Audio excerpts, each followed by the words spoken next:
दोस्तों, हम में से हर कोई चाहता है कि वह अपना जीवन खुशी और खुशहाल तौर पर बिताए। वह चाहता है कि उसका जीवन हमेशा खुशमय और आनंद में बना रहे। लेकिन अगर घर परिवार में झगड़ा होता रहे तो हम अपना जीवन किस प्रकार से आनंद में बिता सकते हैं? हम अपना जीवन सही प्रकार से कैसे जी सकते हैं? हम इस प्रकार हुए भविष्य को कैसे सुलझा सकते हैं? कभी कभी मन तो यह कहता है कि आज ही संसार को अलविदा कर दें। परिवार के लोग कुछ समझने को तैयार ही नहीं होते। परंतु यदि आप वास्तविकता देखेंगे तो झगड़ा कहाँ नहीं है।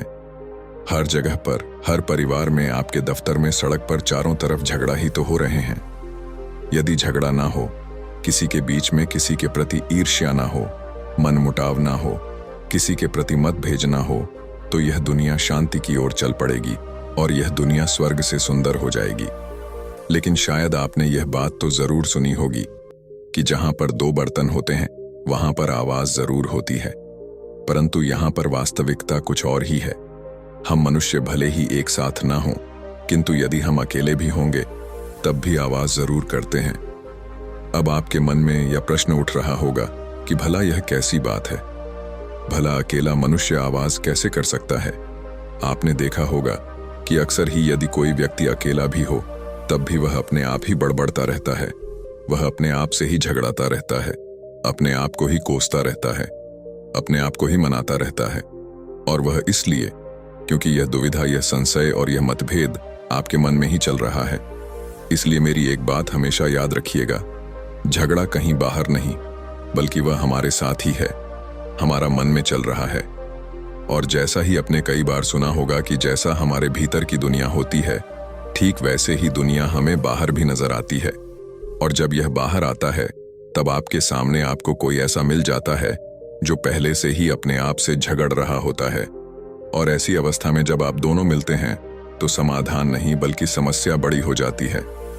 और जब दो लोग ऐसे मिल जाते हैं तो वह समस्या छोटी होने की बजाय और भी विकराल रूप ले लेती है। और फिर उसके बाद क्या? क्रोध, बवाल, मारपीट और न जाने क्या क्या होता है। परंतु क्रोध की आवेश में आने के बाद जब हम यह सब कुछ कर चुके होते हैं और फिर जैसे जैसे हमारा मन शांत होता है, हमारा क्रोध शांत होता है, उसके बाद हम मासूम हो जाते हैं। हमारे मन में एक प्रकार का एहसास जाग उठता है। तब हमें अपनी गलतियों का एहसास होता है और हमें प्रतीत होता है कि हमने ऐसा क्यों किया। मुझे ऐसा नहीं करना चाहिए था, चाहे कुछ भी हो, या मैं गलत किया। मैं ऐसा नहीं करता। सभी के साथ होता है। कुछ को अपनी गलतियों का एहसास हो जाता है, परंतु कुछ तो अड़ियल होते हैं।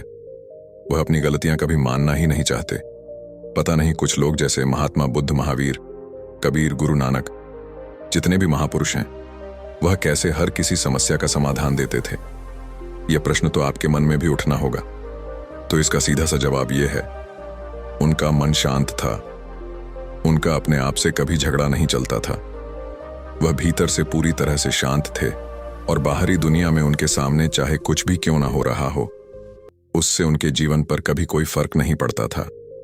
और जो व्यक्ति इसी तरह से शांत होना चाहता है, जिसके भीतर किसी प्रकार का द्वंद्व नहीं चल रहा, जिसका मन बिल्कुल शांत है, ऐसे व्यक्ति को जब आप अपनी समस्या बताते हैं तो वह शांत रूप से उस समस्या के समाधान के बारे में सोच पाता है। वह वास्तविक रूप में उस समस्या के बीच में छुपे हुए उस समाधान को भी देख पाता है। परंतु हम नहीं देख पाते, और हम देखेंगे भी कैसे? क्योंकि हम तो परेशान हैं, चिंतित हैं। हमें तो केवल समस्या नजर आ रही है और हम उसका समाधान चाहते हैं। हम तो बस सोच में डूबे रहते हैं कि किसी तरह से बस मुझे इस समस्या से छुटकारा मिल जाए। और यही द्वंद्व युद्ध आपके मन के भीतर भी चल रहा होता है। और यह झगड़ा कभी समाप्त होने का नाम ही नहीं लेता, बल्कि यह निरंतर दिन प्रतिदिन बढ़ता ही चला जाता है। जिस प्रकार अभी आपके मन में एक द्वंद्व युद्ध चल रहा है। आप ये सोच रहे हैं कि हम सभी ने इतनी सारी बेकार की बातें तो कर लीं, लेकिन अब तक हमने या नहीं जाना कि आखिर घर के झगड़ों को किस प्रकार सुलझाया जाए, घर में किस प्रकार शांति लाई जाए, कैसे आपका घर ऐसा बन सकेगा जहां आकर आपको भी सुकून मिले, ना कि आपका सुकून छिन जाए। घर एक ऐसी ही जगह है जहां आकर आपको सुकून मिलता है, परंतु अधिकांश लोगों के घर आने के बाद उनका सुकून छिन जाता है। फिर ऐसे लोग अलग अलग राहों पर निकल पड़ते हैं, अर्थात वे लोग गलत राह पकड़ लेते हैं, जैसे कि मदिरा पान या फिर तरह तरह की गलत चीजों का उपयोग करने लग जाते हैं।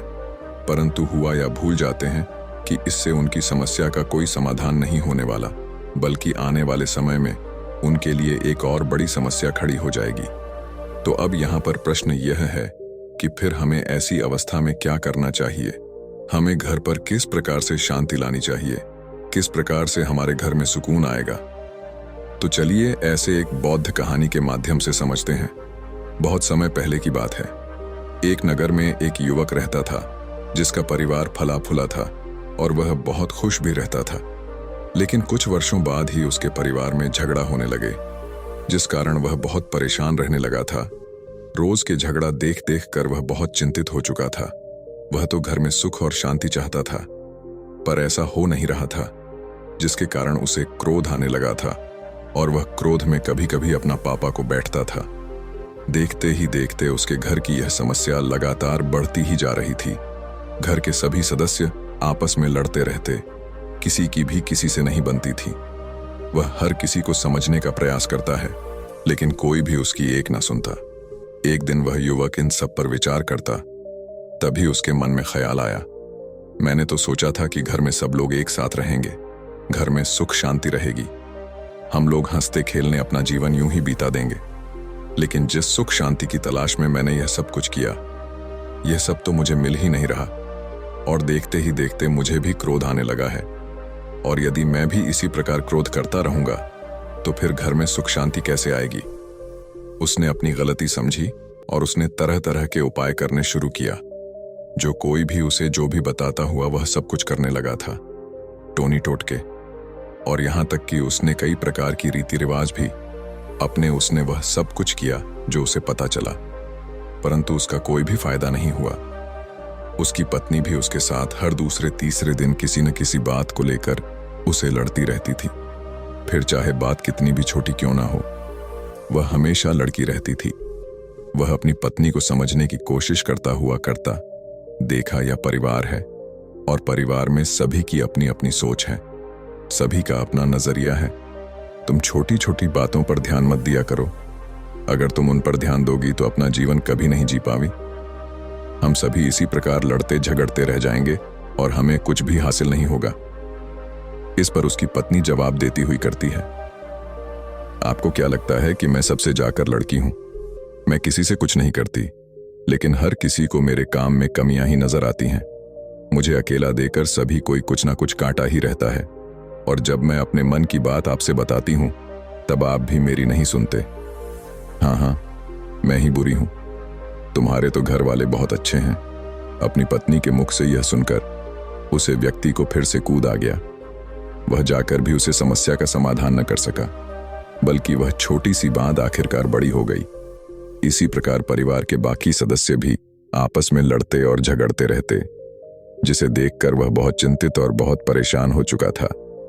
घर का माहौल कुछ ऐसा हो चुका था जैसे मानो कि वहां से कहीं दूर चले जाएं, कहीं दूर जहां शांति मिले, सुकून मिले। परिवार का हर एक सदस्य एक दूसरे का दुश्मन बना बैठा था, हर किसी से नफरत की जा रही थी। यह देखकर वह युवक समझ चुका था कि अब कुछ भी नहीं हो सकता, अब कुछ भी सुधारा नहीं जा सकता। इसलिए परेशान होकर वह अपने घर से बाहर निकल गया और अपना जीवन समाप्त करने के लिए वह एक ऊंची पहाड़ी पर जा पहुंचा। वह इस पहाड़ी पर खड़ा होकर कुछ सोच रहा था, तभी उसे एक आवाज सुनाई दी, बेटा वहां क्या कर रहे हो? उसे आवाज को सुनकर वह युवक वहीं पर रुक गया है। उसने पीछे मुड़कर देखा तो एक बौद्ध उनके पीछे ही खड़े थे। तभी वह युवक उन बौद्ध भिक्षु से कहता है, हे गुरुवर, आप कौन हैं? आपके चेहरे पर बड़ा तेज है। इस पर वह बौद्ध भिक्षु मुस्कुराने लगे और उसे युवक से कहते हैं, बेटा मैं कौन हूं इस बात से कोई फर्क नहीं पड़ता, परंतु इस बात से जरूर फर्क पड़ता है कि तुम इतने दुखी क्यों हो और यहां पर क्या कर रहे हो। इस पर वह युवक उन बौद्ध भिक्षु से कहता है गुरुवार, मैं बहुत परेशान हूं। मेरे घर में सुख और शांति न जाने कहां चली गई है। घर में हमेशा झगड़ा होते रहते हैं। घर के सभी सदस्य आपस में लड़ते रहते हैं। वे सभी एक दूसरे से दुश्मन बन बैठे हैं। मेरी पत्नी मेरा कहना नहीं मानती। मैं उससे जो भी मना करता हूं वह वही करती है। मैं उन सभी को समझने की बहुत कोशिश भी की, लेकिन वे सभी मेरी एक बात सुनने तक को तैयार नहीं हैं। और अब तो घर का माहौल ऐसा हो चुका है कि मेरा वहां पर एक पल भी मन नहीं लगता, और इसलिए मैं घर नहीं जाना चाहता। और मैं यहां पर आया हूं क्योंकि मुझे लगता है कि इसका केवल एक ही समाधान है, और वह है इस जिंदगी का त्याग करना। इस पर वह बौद्ध भिक्षु एक बार फिर मुस्कुराने लगे और इस वक्त से कहते हैं, बेटे, या तो हर घर की कहानी है, इसमें कोई नई बात नहीं, या तो सांसारिक जीवन है जिसमें झगड़े होते ही रहते हैं। ऐसा कोई परिवार नहीं जिसमें झगड़े ना हो, या सब तो होना स्वाभाविक है, क्योंकि सांसारिक जीवन में किसी के पास इतनी समझ और इतना धैर्य नहीं है कि वह कोई भी बात बर्दाश्त कर सके। तो झगड़ा तो अवश्य ही होंगे। इस पर वह व्यक्ति उन गुरुवार से करता है, किंतु है गुरुवार। यदि रोज रोज वहीं झगड़े होते रहे, रोज रोज क्लेश होता रहे, तो उसे परिवार में रहने का मन कैसे करेगा? वहां पर कोई व्यक्ति कैसे जीवित रह सकता है? इससे तो अच्छा होगा कि मैं मौत को ही गले लगा लूं। कम से कम उसके बाद मुझे शांति तो मिलेगी। इस पर वह बौद्ध भिक्षु इस वक्त से कहते हैं, बेटे, तुम तो बड़ी जल्दी हार मान गए। क्या तुमने अपनी समस्या का समाधान करने की कोशिश की है? इस पर वह युवक जवाब देते हुए कहता है गुरुवार, मैंने बहुत कोशिश की, अपने परिवार वालों को लाख समझाया, किंतु वह सभी मेरी बात मानने को तैयार ही नहीं। अब बताइए, अब मैं क्या करूं? इस पर वह गुरुवर उस युवक से कहते हैं, बेटे, तुम्हारी समस्या का समाधान मैं तुम्हें दे सकता हूं, किंतु जैसा मैं तुम्हें कहूं, क्या तुम वैसा करने के लिए तैयार हो? इस पर वह युवक उन गुरुवार से कहता है, हे गुरुवर, आप जैसा कहेंगे मैं वह सब करने के लिए तैयार हूं। कृपया करके मुझे इसका समाधान बताइए। तभी उन बौद्ध भिक्षु ने पास ही में पड़ी हुई एक लकड़ी का टुकड़ा उठाया और उसे एक तरफ से जला दिया। उसके बाद उन बौद्ध भिक्षु ने उसे व्यक्ति के हाथ में एक दूसरा लकड़ी का टुकड़ा थमाया और कहा, इस लकड़ी के एक सिरे को जलाओ। उसे व्यक्ति ने उन बौद्ध भिक्षु की बात मानी और उसने भी उसे लकड़ी के एक सिरे को जला दिया। उसके बाद वह बौद्ध भिक्षु उसे व्यक्ति से कहते हैं, बेटे, अब तुम अपनी जलती हुई लकड़ी से मेरी जलती हुई लकड़ी को बुझाने का प्रयास करो। अगर तुम इसमें कामयाब हो गए तो मैं तुम्हें तुम्हारी समस्या का समाधान दे दूंगा। व्यक्ति ने उन गुरुवार की बात मानी। उसने एक जलती हुई लकड़ी से दूसरी जलती हुई लकड़ी को बुझने कोशिश करता था, तो वह दोनों लड़कियां और भी तेज चलने लगे। फिर उसे व्यक्ति ने हार नहीं मानी। वह लगातार उन्हें बुझाने की कोशिश करता रहा, लेकिन वह उसे आग को बुझा ना सका, और देखते ही देखते वह दोनों लड़कियां जलकर राख हो गईं। इस पर वह बौद्ध भिक्षु उसे युवक से कहते हैं, बीते कोई बात नहीं, मैं तुम्हें दूसरा मौका देता हूं। इतना कहकर उन्होंने पास में पड़ी हुई एक और लकड़ी का टुकड़ा उठाया और उसे एक तरफ से जला दिया, और एक दूसरी लकड़ी उसे व्यक्ति के हाथ में थम दिया। उसे कहते हैं, बेटे, इसे मत जलाना, जब तुम्हारी लकड़ी को आसानी से बुझा सकते हो, और यदि तुम्हें ऐसा कर लिया तो मैं तुम्हें तुम्हारी समस्या का समाधान अवश्य दूंगा। उसे व्यक्ति ने उन गुरुवार की बात मान ली। उसने उन गुरुवार की जलती हुई लकड़ी की आग को अपनी लकड़ी से बुझाने की कोशिश की, परंतु अब की बार भी वह उसे आग को बुझाया सका, बल्कि जैसे ही वह सूखी लकड़ी उसे आग वाली लकड़ी की चपेट में आई, वह भी जलने लगी, और अंत में देखते ही देखते वह दोनों लड़कियां जलकर राख हो गईं। यह देखकर वह व्यक्ति बड़ा निराश हो गया। उसे समझ नहीं आ रहा था कि आखिर वह उसे आग को किस प्रकार बुझाने। वह मन ही मन समझा चुका था कि अब उसे उसकी समस्या का समाधान नहीं मिलेगा, जिस कारण वह बिल्कुल भी निराश हो गया। आंखों में आंसू लिए वह उसे लकड़ी को देखा ही रह गया। इस पर वह बौद्ध भिक्षु मुस्कुराने लगे और उसे युवक से कहते हैं, बेटा, निराश मत हो, मैं तुम्हें तीसरा मौका देता हूं। इतना कहकर उन गुरुवर ने एक लकड़ी का टुकड़ा उठाया और उसे एक तरफ से जला दिया। गुरु के हाथों में जो लड़ी थी वह जल रही थी। इस पर उन गुरुवर ने उसे युवक से कहा, बेटे, अब तुम मेरी इस गलती हुई लकड़ी की आग बुझाने की कोशिश करो। अब की बार यदि तुमने इस आग को बुझा दिया तो मैं तुम्हें तुम्हारी समस्या का समाधान दे दूंगा, और इस बार मैं तुमसे यह नहीं खाने वाला कि तुम इसे केवल एक लकड़ी के माध्यम से ही बुझाओ। इस बार यह तुम्हारे हाथों में, तुम्हें जैसे भी चाहे इस लकड़ी की आग को बुझा सकते हो। यह सुनकर वह युवक बहुत खुश हुआ वह भागा भागा गया और पास ही के तालाब से कुछ पानी भर कर लाया और उसने उसे पानी को उसे लकड़ी पर गिरा दिया। देखते ही देखते लकड़ी की आग पूरी तरह से बुझ गई। यह देखकर गुरुवार ने वह लकड़ी हाथों में ले ली और फिर उसे जमीन पर रख दिया और चुपचाप बिना कुछ कहे वहां से जाने लगे। इस पर वह युवक समझ नहीं पाया कि आखिर क्या हुआ। तभी वह गुरुवार की आवाज देते हुए कहता है गुरुवार, आप कहां जा रहे हैं? आपने तो मुझे मेरी समस्या का समाधान दिया ही नहीं। इस पर वह बौद्ध भिक्षु उसे व्यक्ति से कहते हैं, बेटे, मैंने तुम्हें तुम्हारी समस्या का समाधान दे दिया, क्या अभी तक तुम्हें वह नहीं मिला? इस पर वह युवक आता है गुरुवार, आप मेरा मजाक क्यों उड़ा रहे हैं? अभी तक तो आपने मुझे कुछ भी नहीं कहा, तो फिर आपने मुझे मेरी समस्या का समाधान कब बता दिया? इस पर वह बौद्ध भिक्षु उसे युवक से कहते हैं, बेटे, ध्यान से सुनो और समझने का प्रयास करो। जब मैं पहले लकड़ी को चलाया और तुमने उसे दूसरी गलती हुई लकड़ी से बुझाने की कोशिश की थी, तो दोनों लड़कियां और अधिक तेजी से चलने लगी थीं और बहुत ही जल्द वजन कर रख भी हो गई।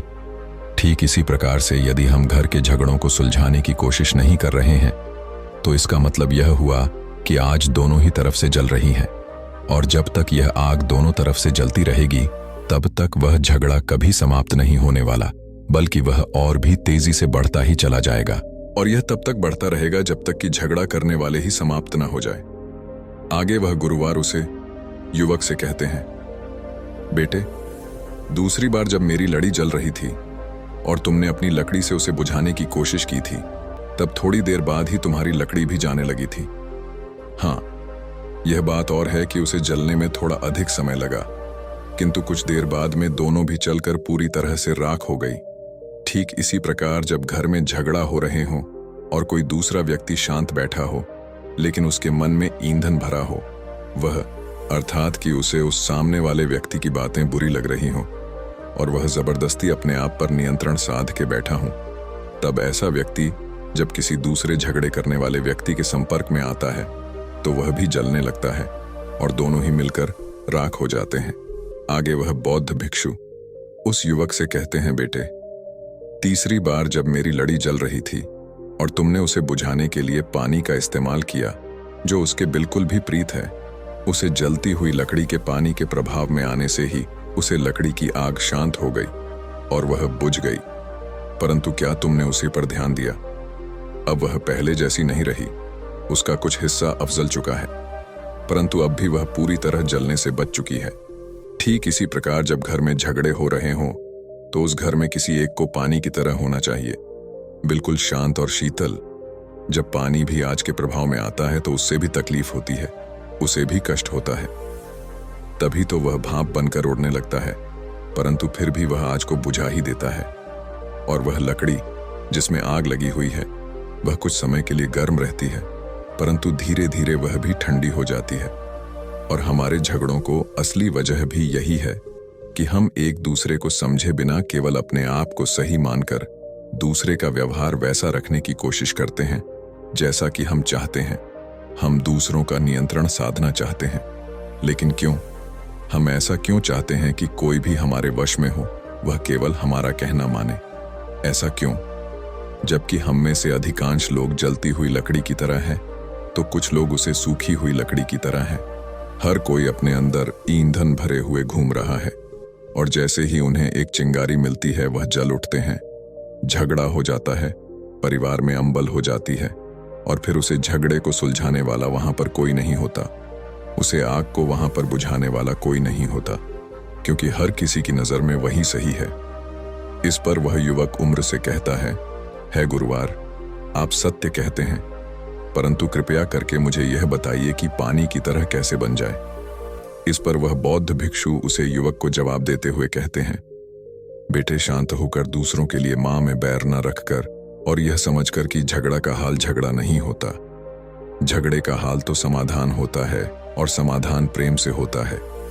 प्रेम ही वह पानी है जो बड़े बड़े झगड़े को शांत करने की क्षमता रखता है। अपने भीतर नफरत की जगह प्रेम उत्पन्न करो और ऐसे बन जाओ कि कोई तुम्हें लाख जलाने की कोशिश करना कर ले, पर तुम शांत बने रहो। आगे वह गुरुवार उसे युवक से कहते हैं, बेटे, समझने की कोशिश करो, जीवन इन छोटे छोटे झगड़ों में नहीं है। जिसने भी इन छोटे छोटे झगड़ों में अपना जीवन नष्ट कर दिया हुआ अपना जीवन कभी नहीं जी सकता। और तुम भी वही गलती कर रहे हो, इसलिए घर वापस जाओ। पानी की तरह शांत होकर अपने घर वालों को समझने की कोशिश करो। उन्हें अपने पास बुलाओ, क्योंकि सभी ईंधन लिए घूम रहे हैं, इसलिए हमें फिर से झगड़ा होने की संभावना है। परंतु अगर तुम शांत रहोगे तो तुम उन पर नियंत्रण भी साध सकोगे, अर्थात तुम उन्हें अलग अलग समझ सकते हो और समस्या कीचड़ तक पहुंच सकते हो।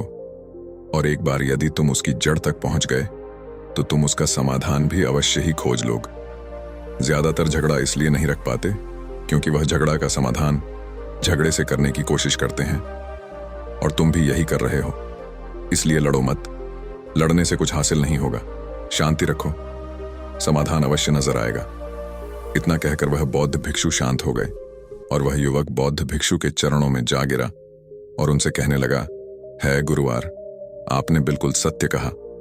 अब से मैं शीतल जल की तरह रहने की कोशिश करूंगा, सभी को समझने की कोशिश करूंगा, क्योंकि अब मैं समझ चुका हूं कि मेरे घर की झगड़े की असली वजन मैं खुद ही हूं। सबसे बड़ा ईंधन या चिंगारी आज मैं अपने भीतर ही लेकर घूम रहा हूं, जिसकी वजह से बार बार ना चाहते हुए भी घर में कलह हो ही जाता है। मैं चाहता तो आसानी से शांत कर सकता था। पिंटू, मैं दूसरों पर नियंत्रण साधना चाहता हूं, दूसरों को अपने वश में करना चाहता हूं। मैं चाहता हूं कि लोग मेरी बात माने, मेरे परिवार का हर एक सदस्य मेरी हर एक बात का पालन करें। लेकिन अब मैं समझ चुका हूं कि यह सब मेरी वजह से ही हुआ है। किंतु अब से मैं आपसे वादा करता हूं कि मैं अपने आप को संभाल कर रखूंगा। मैं एक शीतल जल की तरह रहूंगा और अपने घर में कभी झगड़ा नहीं होने दूंगा। इतना का करवा उन गुरु को प्रणाम करके वापस कर लौट जाता है। तो दोस्तों, ये कहानी आपको कैसी लगी? कमेंट बॉक्स में कमेंट करके जरूर बताइए। और अगर आप मेरे चैनल पर पहली बार आए हैं तो वीडियो को लाइक करके चैनल को सब्सक्राइब जरूर करें, ताकि ऐसी वीडियो का नोटिफिकेशन आपके यहाँ पहुंच सके। और ये वीडियो अपने दोस्तों के साथ भी जरूर शेयर करें, ताकि उन्हें भी इसका फायदा मिले। बाकी आप लोग खुद समझदार हैं। धन्यवाद।